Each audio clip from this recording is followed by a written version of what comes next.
Hello प्रिय विद्यार्थियों, good evening. आपका पीआर एजुकेशन यूट्यूब चैनल पर स्वागत है। मैं आज लेकर आया हूँ सोशल साइंस क्लास 8 का पेपर, जो आपके 29 मार्च को एग्ज़ाम है। प्रिय विद्यार्थियों, आपकी 29 मार्च की तैयारी हेतु एक आज अच्छा पेपर लेकर आया हूँ, जो मैंने पूरी किताब को पढ़ के रिसर्च करके और मोस्ट वेरी वेरी मोस्ट सवाल लेकर आया हूँ। और मैं वादा के साथ कहता हूँ, इनमें से ही आपके बोर्ड एग्जाम में सवाल आएंगे। तब इसलिए आप मेरे इस वीडियो को पूरा देखें, पूरा वीडियो ज़रूर देखें, मिस न करें। क्योंकि आपने पूरा वीडियो नहीं देखा तो जो लास्ट में मोस्ट 8 नंबर के सवाल है वो पीछे रह जाएंगे। इसलिए विद्यार्थियों, आज जो मैं पेपर लेकर आया हूँ वो मोस्ट है। अभी आपके पढ़ाई का टाइम है, कम टाइम वेस्ट करते हुए हम आगे बढ़ते हैं पहले प्रश्न की ओर। पहला प्रश्न आपके स्क्रीन के सामने ये रहा।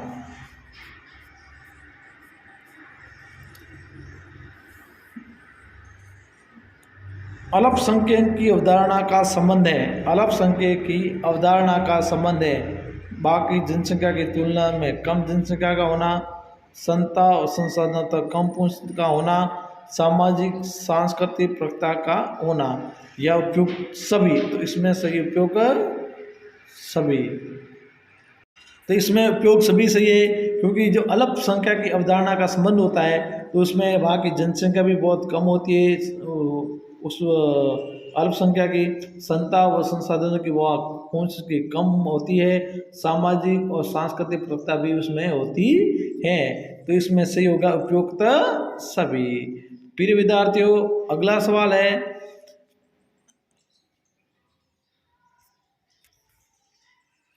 स्वतंत्रता मेरा जन्मसिद्ध अधिकार है और मैं इसे लेकर रहूंगा, ये नारा किसने दिया था? स्वतंत्रता मेरा जन्मसिद्ध अधिकार है और मैं इसे लेकर रहूंगा, ये नारा दिया था बाल गंगाधर तिलक, बिपिन चंद्र पाल, लाला लाजपत राय ने, खोखले ने। तो यहाँ असही है बाल गंगाधर तिलक। तीसरा सवाल है, मंदिर प्रवेश आंदोलन किसने शुरू किया था? यानी अनुसूचित जनजाति लोगों को जो पिछड़े थे भारत आज़ादी से पहले, उन्होंने को प्रवेश दिलाया किसने था? तो ज्योतिराव फुले ने, B.R. अम्बेडकर ने, दयानंद सरस्वती ने, स्वामी विवेकानंद। तो प्रिय विद्यार्थियों, B.R. अम्बेडकर यानी भीमराव अम्बेडकर जी ने लोगों को मंदिरों में प्रवेश दिलाया और ऊंच नीच का जो भेदभाव था उन्होंने ये मिटवाया था। अगला सवाल है, स्त्री पुरुष तुलना नामक किताब किसने लिखी थी? स्त्री पुरुष तुलना नामक पुस्तक किसने लिखी थी? बेगम रुकैया सखावत ने, ताराबाई शिंदे ने, पंडित रमाबाई ने, राज सुंदरी देवी ने। तो यहाँ पर ताराबाई शिंदे सही है। प्रिय विद्यार्थियों, मेरी आपसे रिक्वेस्ट है, प्लीज़ आप इस चैनल पर नए हो तो मेरे चैनल को आप सब्सक्राइब ज़रूर करें, लाइक करें और शेयर करना न भूलें, क्योंकि मैं हमेशा आपके लिए इम्पोर्टेंट प्रश्न उत्तर लेकर आता हूँ और वीडियो अपलोड करता हूँ। इसलिए आपका भी एक फर्ज बनता है, आप मेरे चैनल को सब्सक्राइब ज़रूर करें। पांचवा सवाल है, निम्नलिखित में कौन सा खंड भारतीय संविधान की अंतरात्मा कहलाता है? यानी कौन सा खंड है जो भारत की अंतरात्मा कहलाता है? संघवाद वाला खंड, मौलिक अधिकारों वाला खंड, मूल कर्तव्यों वाला खंड, या नीति निर्देश तत्वों वाला खंड? तो इसमें मौलिक अधिकारों वाला खंड जो भारत की अंतरात्मा कहलाता है। 16वां सवाल है, हिटलर ने जर्मनी में अत्याचार किए यहूदियों पर, मुसलमानों पर, हिंदुओं पर या ईसाइयों पर? तो उसने किया था यहूदियों पर अत्याचार सबसे ज़्यादा किया था हिटलर ने। 7वां सवाल है, मध्य भारत में मुगलों में रहते हुए अंग्रेजों के साथ छापामार युद्ध किया था। जो मध्य भारत में अंग्रेजों के साथ छापामार युद्ध किसने लड़ा था बच्चों? तात्या तोपे ने, लक्ष्मीबाई ने, कुंवर सिंह ने, नाना साहब ने। प्रिय विद्यार्थियों, ये सवाल बहुत इंपॉर्टेंट है और सरल है, इसलिए मैं आपके लिए छोड़ता हूँ। आप कमेंट बॉक्स में ज़रूर बताना कि इसका उत्तर सही क्या है। वह व्यक्ति जो सरकार की ओर से न्यायालय में मुकदमे की पैरवी करता है, जो व्यक्ति होता है सरकार की ओर से न्यायालय में मुकदमे की पैरवी करता है, वो कहलाता है पुलिस इंस्पेक्टर, सरकारी वकील, निजी वकील, न्यायाधीश। तो यहाँ है सरकारी वकील। अब अगला सवाल है, स्थायी बंदोबस्त लागू होने के समय भारत का जनरल कौन था? स्थायी बंदोबस्त जब भारत में लागू हुआ उसमें गवर्नर जनरल कौन था? Sir Cornwallis, Lord Dalhousie, Warren Hasting, Wellesley. तो इसमें अ सही है। क्या सही है? अ। नील विद्रोह का सूत्रपात हुआ था, यानी नील विद्रोह का प्रारंभ कब हुआ था? सूत्रपात यानी प्रारंभ कब हुआ था? मई 1857, मार्च 1859 में, जून 1861 में, दिसंबर 1885 में। इसका उत्तर सही है 1859 में, मार्च 1859 में। बिरसा किस जनजाति समूह से संबंधित है? वह है मुंडा, मेघा, संथाल या गोड। तो बिरसा मुंडा जाति से, कौन सी है? मुंडा से। असम में सोमग्रम समगा द्वारा वन संग्राम सत्याग्रह किया था, यानी असम में सोमग्रम संगमा द्वारा वन सत्याग्रह किया गया था सन 1900 में, 1910 में, 1930 में, 1940 में। तो यहाँ 1900 में। घुमत किसान मुख्य रूप से रहते हैं, जो घुमत किसान है मुख्य रूप में कहाँ रहते हैं? पश्चिमी भारत में, उत्तरी भारत में, दक्षिणी भारत में, पूर्वोत्तर मध्य भारत में। प्रिय विद्यार्थियों, ये भी सरल सवाल है, पर आपकी तैयारी कैसे, इसलिए मैं आपके लिए इसका सवाल का उत्तर मैं छोड़ता हूँ। फर्स्ट में कमेंट बॉक्स में आपको जरूर बताना है। 14वां सवाल है, भारतीय संविधान का जनक किसे कहा जाता है? भारतीय संविधान का जनक महात्मा गांधी, वल्लभ भाई पटेल, डॉक्टर BR अम्बेडकर, जवाहरलाल नेहरू को। यानी भारतीय संविधान का जनक किसे कहते हैं? आपको पता है?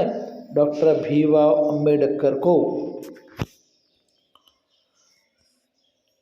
अगला सवाल आपके है, रिक्त स्थानों की पूर्ति कीजिए। रिक्त स्थानों की पूर्ति कीजिए। रिक्त स्थानों की पूर्ति कीजिए। डलहौजी ने का सिद्धांत अपनाया था? डलहौजी ने कौन सा सिद्धांत अपनाया था? कि जिसके पुत्र नहीं होगा उसको राज्य को हड़प लिया जाएगा, यानी हड़पने की नीति का सिद्धांत अपनाया था। जिसके पुत्र नहीं होगा, जिसके बच्चा नहीं होगा, वो राजा गोद नहीं ले सकता है पुत्र को, उस राज्य को हड़प लिया जाएगा। मराठा रियासतें मुख्य रूप से भारत के भाग में स्थित है। मराठा राज्य थे वो आपको मध्य भारत में स्थित थे। कुशासन का आरोप लगाकर, तीसरी खाली जगह है, कुशासन का आरोप लगाकर कंपनी ने सन 1956 में कौन अपने नियंत्रण में लिया था? कौन से राज्य को अपने नियंत्रण में लिया था? तो यहाँ पर आएगा अवध। क्या आएगा? अवध। अवध राज्य को कंपनी ने अपने नियंत्रण में ले लिया था। वे संसाधन जो शीघ्रता से नवीकृत या पुनर्पूरित हो जाता है कहलाता है। ये सवाल में आपको बच्चों खाली जगह भरनी है कि शीघ्रता से नवीकृत कौन सा हो जाता है।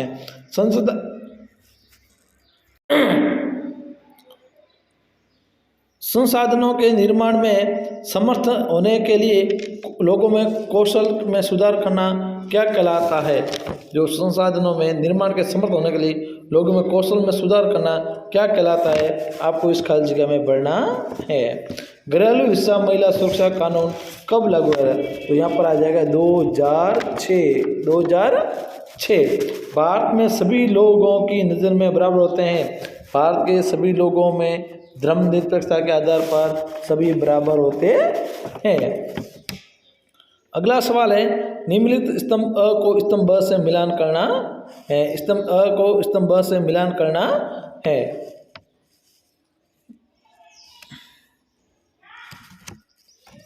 दीवानी, जो दीवाने होते हैं वो तो भू राजस्व वसूल करने का अधिकार होता है। दीवाने होते हैं वो भू राज्य वसूल करने का अधिकार होता है। रानी शेषमा, शेर सुमेर, सिपाही ये वारन हेस्टिंग ये भारत का प्रथम गवर्नर जनरल था। शेरे में सूरे ये टीपू सुल्तान, इसको टीपू सुल्तान।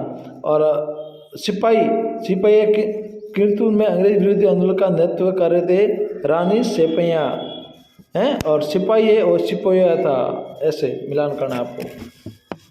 अगला सवाल है, निम्नलिखित को सही के आगे सही का निशान, गलत के आगे गलत का निशान लगाना है। भारत में अंग्रेजों के आने से पहले यह लोकतंत्र था।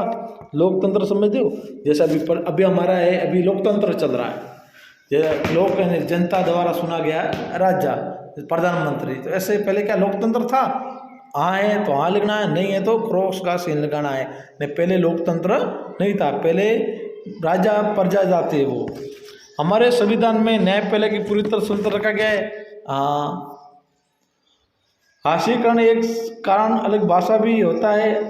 हाँ, बिना भेदभाव के समान अवसरों के माध्यम से होने सुनवाई को निष्पक्ष सुनवाई कहलाती है। बिना भेदभाव के समान अवसरों के माध्यम से होने वाली सुनवाई निष्पक्ष सुनवाई कहलाती है। हाँ, English east India company Bharat के साथ व्यापार करने वाली एकमात्र यूरोपीय कंपनी थी। हाँ, कृषि एक द्वितीय क्रिया है। हाँ, धर्म को राजसत्ता से अलग करना धर्म का सबसे महत्वपूर्ण पहलू है। हाँ, अब है नौवां सवाल, भारत की समुद्री खोज कब और किसने की थी? भारत में समुद्र की खोज की वास्को डिगामा ने। किसने की थी? वास्को डिगामा ने। भारतीय वस्त्र विदेशों में किस कारण प्रसिद्ध थे?